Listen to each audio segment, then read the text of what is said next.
Assalamualaikum warahmatullahi wabarakatuh. Alhamdulillahi rabbil alamin. Wassalatu wassalamu ala asrafil anbiya'i wal mursalin Sayyidina wa maulana Muhammadin amma ba'd. Sahabat Kisah Islam TV yang dirahmati Allah subhanahu wa ta'ala, diceritakan bahwa Nabi Ibrahim Khalilullah mempunyai beberapa anak laki-laki sebagaimana telah kami kemukakan sebelumnya. Akan tetapi, di antara putra-putra beliau yang paling terkenal adalah dua nabi sekaligus rasul, yakni Ismail dan Ishak. Di antara kedua putra Ibrahim ini, Ismail adalah yang paling mulia dan yang diperintah untuk disembelih menurut riwayat yang sahih. Ismail adalah putra Ibrahim dari pernikahan beliau dengan Hajar al-Qibtiyah al-Misriyah. Ada pula yang berpendapat bahwa yang disembelih oleh Nabi Ibrahim adalah Ishak. Pendapat ini dinukil dari Bani Israel yang telah mengubah, menyimpangkan, dan menafsirkan kitab Taurat dan Injil. Mereka menyimpangkan kebenaran tentang penyembelihan tersebut berdasarkan pendapat mereka sendiri dari wahyu yang ada di tangan mereka. Padahal sebenarnya yang diperintahkan oleh Allah subhanahu wa ta'ala untuk disembelih adalah Ismail, putra Ibrahim yang pertama. Dalam riwayat lainnya disebutkan putra Ibrahim satu-satunya. Dapat dipastikan bahwa putra Ibrahim satu-satunya yang dimaksud adalah Ismail berdasarkan dalil nas. Adapun berdasarkan penjelasan nas kitab mereka disebutkan bahwa ketika Ibrahim melewati umur 100 tahun, Ismail adalah putra beliau yang pertama dan hal ini tidak diragukan lagi kebenarannya. Dengan demikian, Ismail disebut sebagai putra Ibrahim satu-satunya baik dari sisi wujud keberadaannya maupun makna yang sebenarnya. Adapun dari sisi wujud keberadaannya dapat diketahui bahwa Ibrahim memiliki putra lagi, yakni putra kedua setelah Ismail berusia 13 tahun. Sementara itu dilihat dari sisi maknanya, dapat diketahui bahwa Ismail ikut hijrah bersama ayahnya, yaitu Ibrahim alaihissalam dan ibunya Siti Hajar.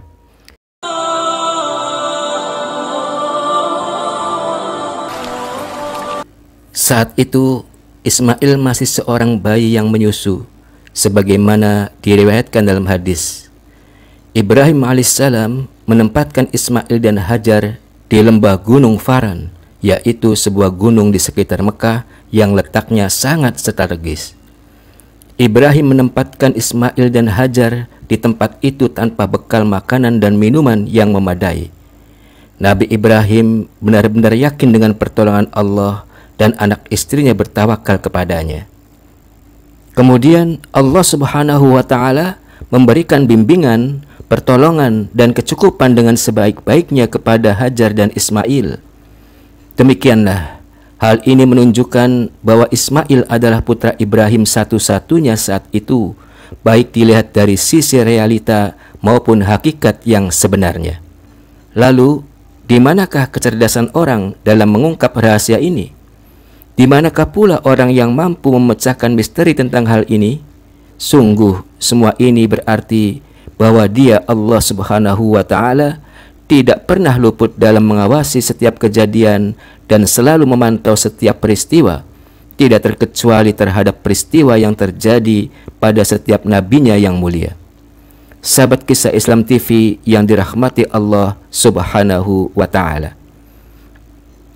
sesungguhnya Nabi Ismail alaihissalam telah dipuji oleh Allah subhanahu wa ta'ala sebagai orang penyantun, sabar, tepat janji, dan selalu menjaga sholat. Nabi Ismail memerintahkan keluarganya untuk selalu mengerjakan sholat agar terhindar dari azab dan senantiasa berdoa kepada Allah, Tuhan yang sebenarnya. Allah Subhanahu wa taala berfirman, "Fabasyarnahu bighulamin halim, falamma balagha ma'ahu as-sa'ya, qala ya bunayya inni ara fil manami anni adbahuka fanzur madza tara." Qala ya abati if'al ma tu'maru satajiduni insya'allahu minas sabirin. Maka kami beri dia kabar gembira dengan seorang anak yang amat sabar.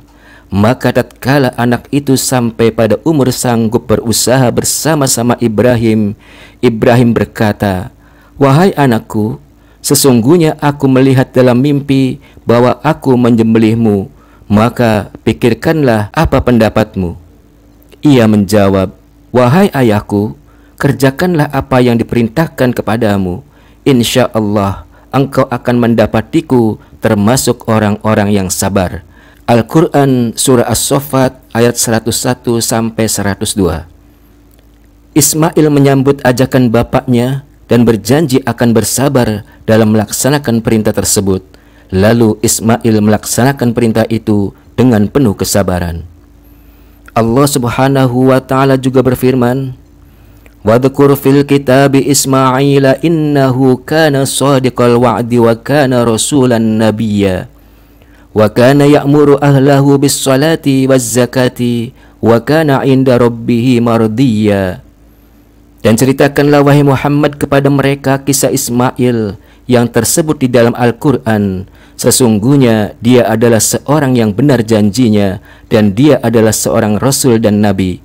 Dan dia menyuruh ahlinya atau keluarganya untuk mengerjakan sholat dan menunaikan zakat, dan dia adalah seorang yang diridhoi di sisi Tuhannya. Al-Quran Surah Maryam ayat 54 sampai 55.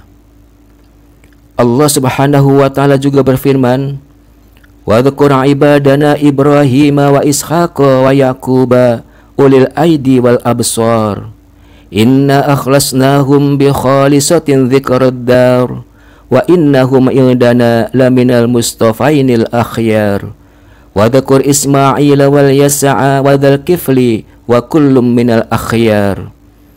Dan ingatlah hamba-hamba kami Ibrahim, Ishak dan Yakub yang mempunyai perbuatan-perbuatan yang besar dan ilmu-ilmu yang tinggi.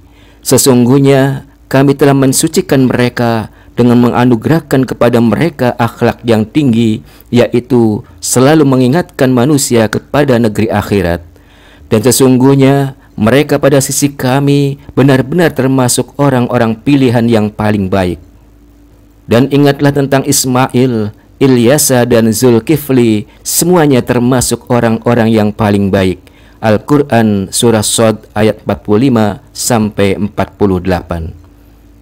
Allah Subhanahu wa taala juga berfirman, "Wa Ismail wa Idris wa dzal kifli kullum minas sabirin wa adkhalnahum fi rahmatina innahum minas salihin." Dan ingatlah kisah Ismail, Idris dan Zulkifli. Mereka semua termasuk orang-orang yang sabar. Kami telah memasukkan mereka ke dalam rahmat kami. Sesungguhnya mereka termasuk orang-orang yang saleh. Al-Quran Surah Al-Anbiya ayat 85 sampai 86. Allah Subhanahu wa taala juga berfirman, "Inna awhayna ilaika kama awhayna ila Nuhi wan nabiyyina min ba'dih wa awhayna ila Ibrahim wa Ismail wa Ishaq wa Yaqub wal asbat." Sesungguhnya kami telah memberikan wahyu kepadamu sebagaimana kami telah memberikan wahyu kepada Nuh dan nabi-nabi yang kemudiannya, dan kami telah memberikan wahyu pula kepada Ibrahim, Ismail, Ishak, Yakub dan anak cucunya. Al-Quran Surah An-Nisa ayat 163. Dalam ayat lainnya Allah Subhanahu wa taala berfirman, "Qulu amanna billahi wa ma unzila ilaina wa ma unzila ila Ibrahim wa Ismail wa Ishaq wa Yaqub wal asbab." Katakanlah hai orang-orang mukmin, kami beriman kepada Allah dan apa yang diturunkan kepada kami dan apa yang diturunkan kepada Ibrahim, Ismail, Ishak, Yakub dan anak cucunya. Al-Quran Surah Al-Baqarah ayat 136. Dalam ayat lain, Allah Subhanahu wa Ta'ala juga berfirman, Am takuluna inna Ibrahim wa Ismaila wa Ishaq wa Yaqub wal asbata kanu hudan aw nasara qul a antum a'lamu amillah. Ataukah kalian wahai orang-orang Yahudi dan Nasrani mengatakan bahwa Ibrahim, Ismail, Ishak, Yakub dan anak cucunya adalah penganut agama Yahudi atau Nasrani? Katakanlah, apakah kalian lebih mengetahui ataukah Allah? Al-Quran Surah Al-Baqarah ayat 140. Allah Subhanahu wa Ta'ala menyebutkan sifat-sifat Ismail yang baik. Allah telah menjadikan beliau sebagai nabinya dan rasulnya dan menghilangkan dari jiwa beliau segala sifat yang jahil. Allah juga telah memerintahkan para hambanya yang beriman agar benar-benar meyakini terhadap apa yang diturunkan kepada Ismail.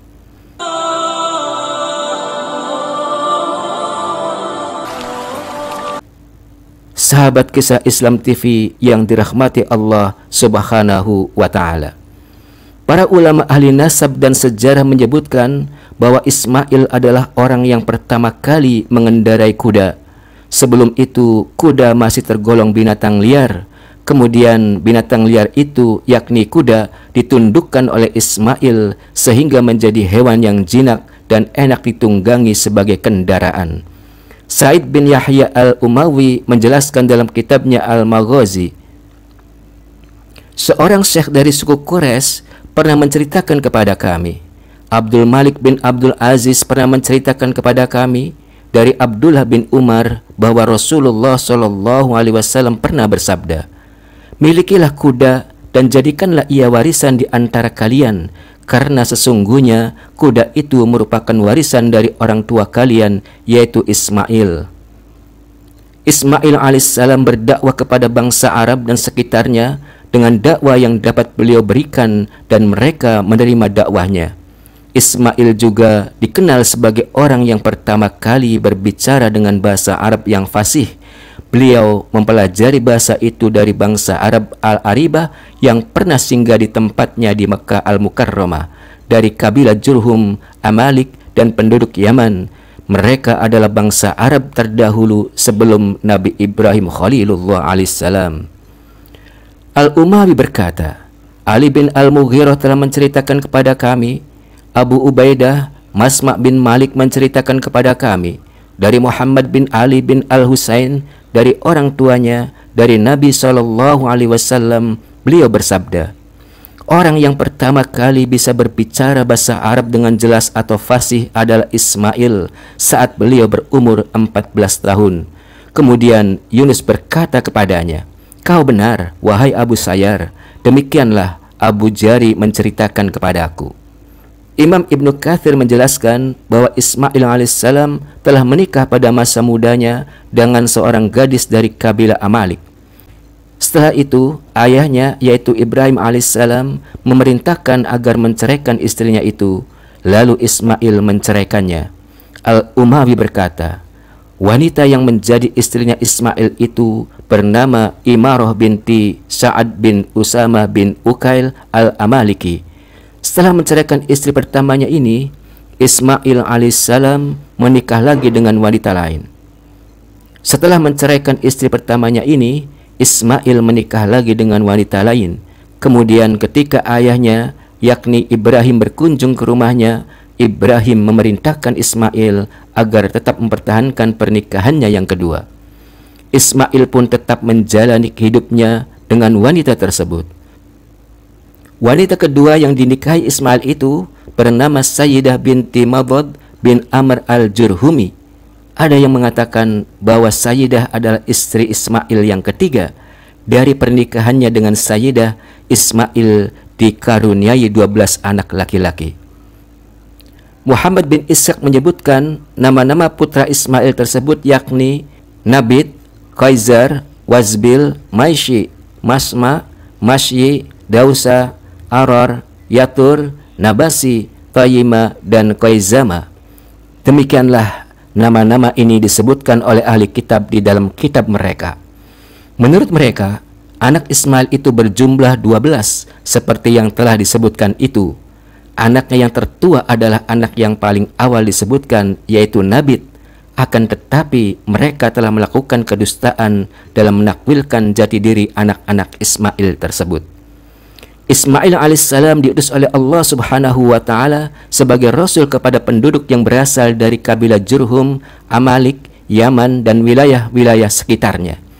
Ketika menjelang wafatnya, Ismail alaihissalam berwasiat kepada saudaranya yaitu Ishak dan menikahkan putrinya yang bernama Nasama dengan putra Ishak yang bernama Al-Ais bin Ishak. Dari pernikahan kedua pasangan ini lahirlah bangsa Romawi. Mereka dikenal dengan sebutan Bani Ashfar disebabkan oleh warna kuning kulit Al-Ais. Ada pula yang berpendapat bahwa dari pasangan suami istri itu lahirlah bangsa Yunani dalam suatu momen tertentu. Ada juga yang berpendapat bahwa dari keturunan Al-Ais lahirlah bangsa-bangsa yang berperadaban maju. Sahabat Kisah Islam TV yang dirahmati Allah subhanahu wa ta'ala, setelah wafat, jenazah Nabi Ismail alaihissalam dimakamkan di Hijr di sisi makam ibunya Siti Hajar. Nabi Ismail alaihissalam wafat pada usia 137 tahun. Diriwayatkan dari Umar bin Abdul Aziz bahwa dia pernah berkata, Ismail alaihissalam pernah mengadu kepada Tuhannya Allah Azza wa Jalla supaya membebaskan kota Mekah. Kemudian Allah menurunkan wahyu kepadanya, Aku akan membukakan untukmu pintu dari surga sampai ke lokasi engkau dimakamkan, sehingga keindahan dan kenikmatannya terus-menerus engkau rasakan sampai hari kiamat. Demikianlah kisah Nabi Ismail alaihissalam. Semoga bermanfaat dan dapat diambil hikmahnya. Terima kasih atas perhatiannya. Mohon maaf atas kekurangannya. Usikum wa nafsi bitaqwallah. Subhanakallahumma bihamdika asyhadu an la ilaha illa anta astaghfiruka wa atubu ilaik. Wassalamualaikum warahmatullahi wabarakatuh.